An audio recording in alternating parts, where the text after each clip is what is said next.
Okay guys, today we're going to look at installing a new double DIN head unit in your sprinter van. I know it's been a long time waiting. I have a backup camera that's going to go in here also. So I decided to go with the Pioneer AVH 4100. It's got digital radio, it's got Apple CarPlay, and it's got, most importantly, it's got USB connections to be able to connect your iPhone. You know, a lot of the sprinter vans don't really come with any kind of auxiliary input, so this is going to be a nice way to add that feature and give me Bluetooth and also allow me to play DVDs to watch on the screen, or I could actually send the signal out and have it play on a different TV that's maybe in the back area. I ended up buying my stuff from Crutchfield.com. They had a really good sale on this unit. I could have gone a little bit cheaper on Amazon, but Crutchfield has a lifetime technical support, which in itself is worth something if you want to make sure you install things right. What's good about Crutchfield too is they'll actually recommend what other pieces you need to finish your install. That's kind of like the big question is, okay, I'm installing a new radio, but what kind of little adapters and pieces do I need?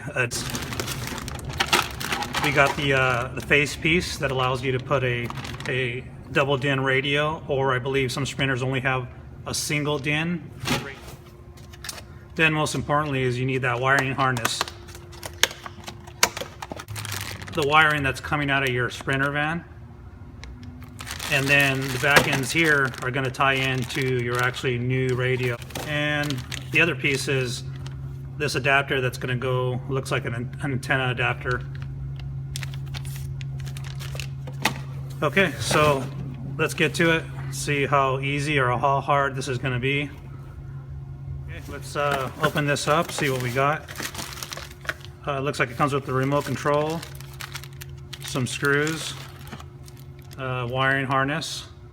All this is going to end up getting connected to that harness that we bought from Crutchfield also. Looks like the external mic for your calling capabilities.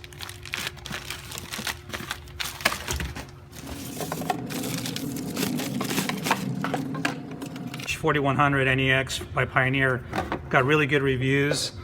Obviously touchscreen, but it does have some hard buttons down here. It's also this faceplate, you can remove it, which is kind of nice. So for little added peace of mind, you can remove the faceplate. A lot of the radios don't. And from what I read, this is really close to its big brother, which is I believe the AVH 8100 maybe. The only difference is that the Big Brother model has the navigation, and I chose not to go with the navigation because technology moves so quick these days that that'll be outdated. I'd rather just use my phone, and I believe this with the CarPlay should be able to work pretty good together.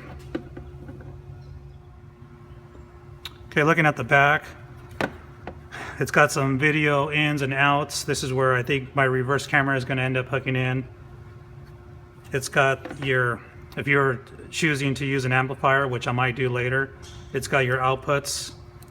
It's also got a video input, and it's got audio input, so RCA in case you wanted to hook up a phone connection or a music connection that required RCA, it's got that. But primarily I think I'm going to end up using, it's got two USBs here where you can get an Apple certified cable and use that. It also has an HDMI input. Okay, so this is the harness that actually came with the Pioneer unit, and as you see here, that's going to connect right in here. One thing I did forget to mention, if you decide you want to play DVDs while you're driving, I guess it's illegal to do that, so you have to buy this bypass. I got this on Amazon driving, and it's not really for me as a distraction as a driver, but maybe my wife wants to watch something.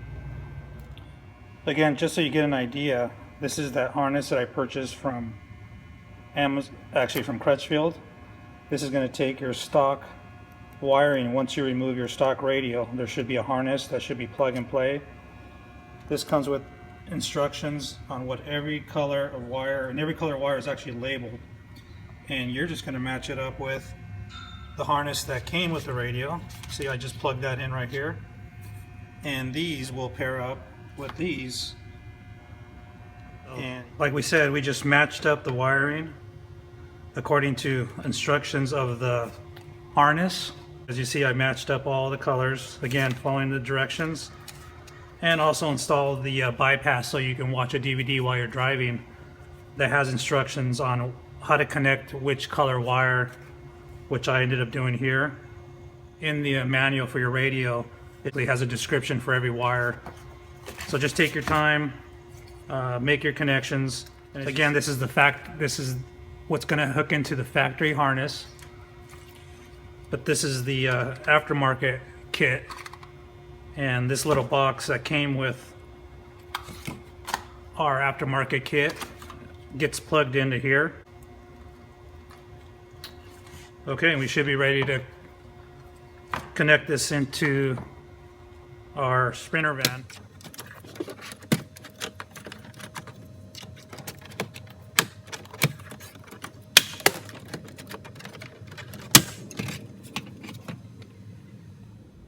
So that came off pretty easy. You could kind of just drop it down, but there's 4 screws, 1, 2, 3, 4, and they're a torque 25. So let's remove those.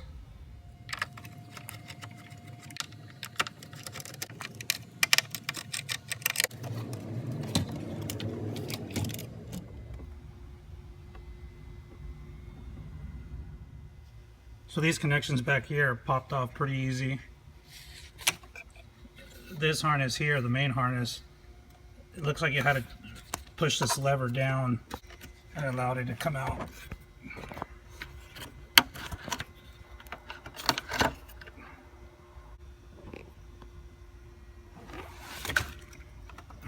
Okay, so now it's time to put together the faceplate that's actually going to hold it in place. Looks like this aftermarket piece has kind of screws to hold it in place in the same area that we pulled out the original screws. From reading these instructions, look like we're going to break the tabs off at the bottom here, and we're going to secure these onto the sides of your new radio. Picture shown here, you break off that tab, and then there seems to be another tab there that was giving me a hard time. If you can see that little thing sticking out, it won't lay flat against here like it's supposed to, so I called Crutchfield, and again I've called them about 3 times, and their customer support has been awesome. I've gone through in about 5 to 10 minutes, and they kind of walked me through the process. So he mentioned I might have to shave this little piece off so that this can lay flat, and then you can use the screws that came with your aftermarket radio to kind of hold it in place. All right, let's give it a shot. So what I'm doing is I kind of dry fitted the bezel here. This bracket's going to lay and where you're going to put these holding screws in for this bezel.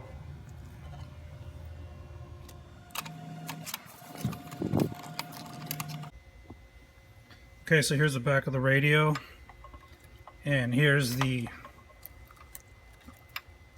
piece that comes from the rear view safety camera, the power supply. Here's the cable that I fed through that runs all the way back to the reverse camera. There's the yellow. It got plugged into the brown input on the new aftermarket radio. The white is for audio, we're not using that. The red is for power, and you connect that, and basically that was tapped in here to a constant power supply and also tapped into the ground.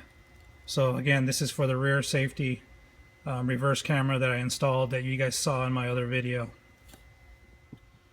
And here is the aftermarket harness that again clipped into the stock coming from the radio.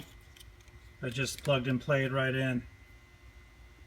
Disconnections that we made, which look like antennas, and I happen to have 2 of them, one there and one right there. And I'm not sure. Now, before I connected the stereo, I went in here and I unplugged the main disconnect that we have down here by our gas pedal. So disconnect that way. Now, remember we purchased this from Crutchfield also. It's that Euro conversion for the antenna. This will just connect into the Pioneer and hopefully it'll convert it to the Euro style antenna plug. Okay guys, so I installed my radio only to find out that I couldn't get it to turn on. It was very frustrating. I was trying to figure out which fuses belong to the radio. I called Crutchfield numerous times. They ended up sending me a replacement harness because they figured that there was something wrong with this module. So I waited a couple days until I received the new module. It's the exact same model. They just wanted me to try a new one. And as you can imagine, taking it out and having to rewire it, only to find out that it still wasn't working. So I would get no power. Using a voltmeter, I was able to test this hotline, and this hotline was hot all the time. It's supposed to be. But the problem was the radio 12 volt accessory that's only on when you turn on the key was not getting any power. Shooting. Thank God for YouTube and the internet. I found a forum, Sprinter forum, where they were having the same issue. What ended up being was something is wrong with the actual product here that connects to the factory. What they recommended was pulling out this set of purple and pink cables, pulling out the pink cables and switching out the positions. Again, so what I did was I took a pair of pliers and basically just grabbed onto, let's say, the pink set of wires, and I carefully pushed it through until it popped out the other side. Okay, then I did the same thing to the purple and pink set, popped it out through the back, and there was a small little metal tab that needs to get folded back so that when you reinsert it, you can feel it clip in, and that it's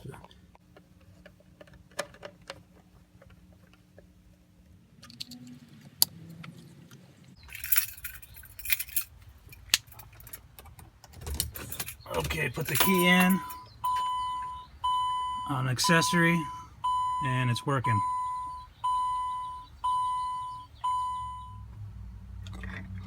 So I'm going to clean this up with some zip ties just to make it easier, but as you can tell there's a lot of wiring.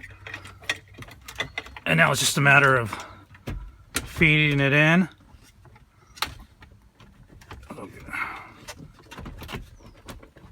And getting it to fit right there.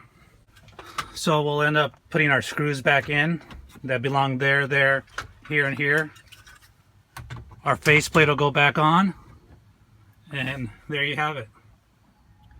Okay, so testing out the backup camera. When I shift into reverse, it should sense it, and there it is.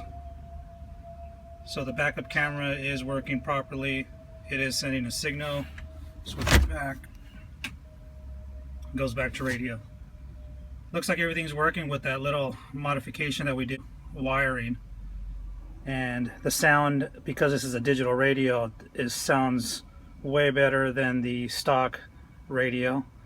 But I'm not done yet. Stay tuned. I plan to add an amplifier, subwoofer under the seat maybe, and I plan to change out the door speakers to some nice Infinity components. Thanks for watching, and stay tuned for more videos.